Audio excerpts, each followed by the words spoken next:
और ईरान की बात कर लेते हैं। ईरान में जोरदार प्रदर्शन जारी है। प्रदर्शनकारियों और सुरक्षा बलों के बीच में झड़प भी हुई है। प्रदर्शन तेज होने के चलते हालात भी तनावपूर्ण हो गए हैं। कई इलाके ऐसे हैं जहां सुरक्षा बलों की भीड़ के साथ जबरदस्त झड़प हुई है।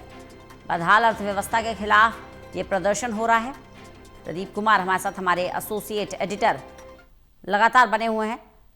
प्रदीप जी, ईरान में जो हो रहा है पूरी दुनिया देख रही है, और जो बदहाल अर्थव्यवस्था है, जिस तरह से इकोनॉमी डाउनफॉल पर जा रही है, लोगों का गुस्सा उतना ही बढ़ता जा रहा है।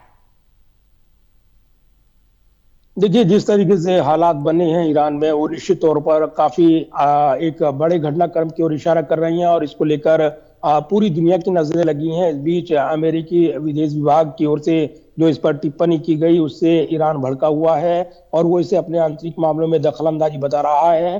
दरअसल इन प्रदर्शनों को लेकर और जिस तरीके से अलग अलग शहरों में प्रदर्शन हुए हैं, करीब 8 लोगों के मारे जाने की खबर है। बल प्रयोग किया गया है ईरानी जो सुरक्षा बल है उनकी ओर से प्रदर्शनकारियों पर। लेकिन जो बदहाल जो अर्थव्यवस्था है और जो वहां के रियाज की कीमत गिरी है, उसके खिलाफ प्रदर्शन करते हुए जो प्रदर्शनकारी हैं, अब सरकार विरोधी नारे लगा रही हैं, सत्ता को उखाड़ फेंकने का आह्वान कर रही हैं, और इसी के बाद यहाँ पर बल प्रयोग जो है वो तेज हुआ है। इसको लेकर अमेरिका की ओर से जो टिप्पणी आई और वीडियो साझा किया गया, इसमें जो बल प्रयोग करने को लेकर चेतावनी दी गई, मानवाधिकार का उल्लंघन, इसको जोड़ते हुए इसके बाद भड़के हुए ईरान ने यूएन का रुख किया है और यूएन में उन्होंने एक शिकायत दर्ज कराई है, ये कहते हुए कि आत्मरक्षा का अधिकार है ईरान को, तो एक मिडिल ईस्ट एक नया जंग का क्षेत्र बन सकता है।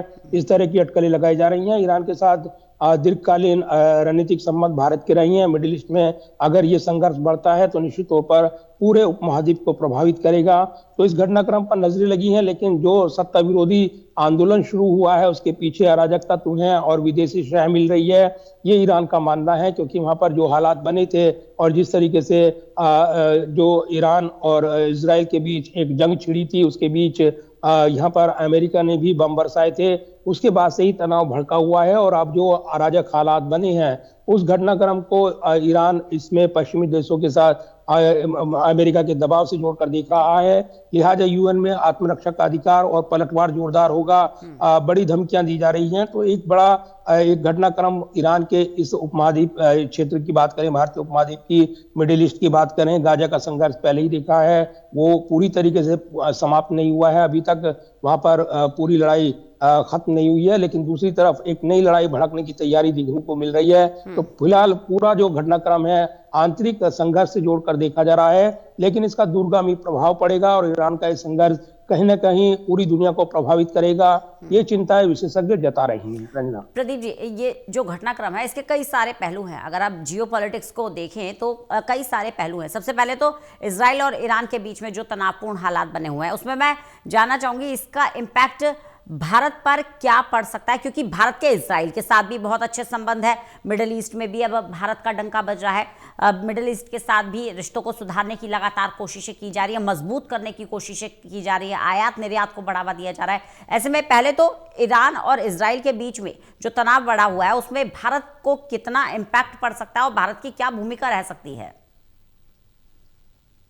देखिए, बिल्कुल, और जिस पूरे घटनाक्रम पर दुनिया की नजरें लगी हैं, भारत की विशेष तौर पर इस घटनाक्रम पर नजरें रहेंगी, क्योंकि कहीं ना कहीं ये उसके हितों को प्रभावित करेगा, ये पूरा घटनाक्रम। लेकिन ये आंतरिक संघर्ष से इसको जोड़कर देखा जा रहा है। लेकिन इसमें दबाव जो है यहाँ अमेरिका का और पश्चिमी देशों का, ये आरोप ईरान की ओर से लगाए जा रही हैं। तो पूरे घटनाक्रम पर बारीकी से नजर बनी हुई है। इस पूरे घटनाक्रम के अगर भारत के हितों से जोड़ते हुए अगर इसका विश्लेषण किया जाए रंजना, तो निश्चित तौर पर इम्पैक्ट पड़ेगा। और ये इसलिए क्योंकि ऊर्जा जरूरतें और जिस तरीके से रूस यूक्रेन वार के बीच जो प्रतिबंध लगाए गए थे, तो ईरान के साथ भारत के मजबूत संबंध है। और कहीं ना कहीं तेल की खरीद को लेकर जो करार रहा है, पश्चिमी देशों के दबाव को दरकिनार करते हुए भारत ने एक संतुलित कूटनीति के जरिए अपने संबंधों को मजबूत बनाए रखा है। ईरान ने हमेशा विदेश नीति के संदर्भ में या भारत पाकिस्तान के संदर्भ में, कश्मीर के संदर्भ में भारत का पक्ष लिया है मजबूती के साथ। ये एक दोनों देशों के बीच एक मजबूत साझेदारी को प्रदर्शित करता है। लिहाजा ईरान का जो संघर्ष है, आंतरिक संघर्ष कहीं न कहीं वैश्विक संकट में अगर तब्दील होता है, तब भारत के लिए दुविधा बढ़ेगी। हालांकि विदेश मंत्री जयशंकर जब विदेश नीति पर उन्होंने बात रखी थी, तो ये कहा था कि विदेश नीति आज के दौर में तेजी से बदल रही है।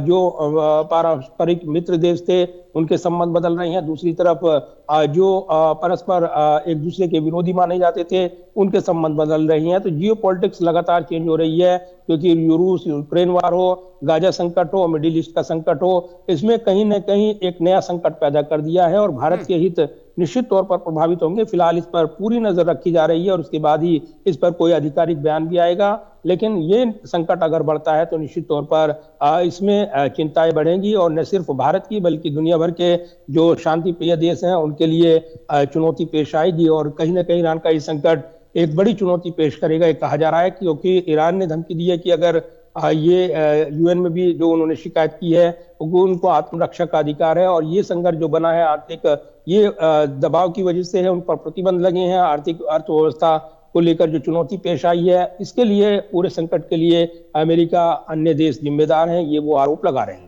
चलिए, बहुत बहुत शुक्रिया प्रदीप जी हमारे साथ जुड़ने के लिए, इस तमाम जानकारी के लिए।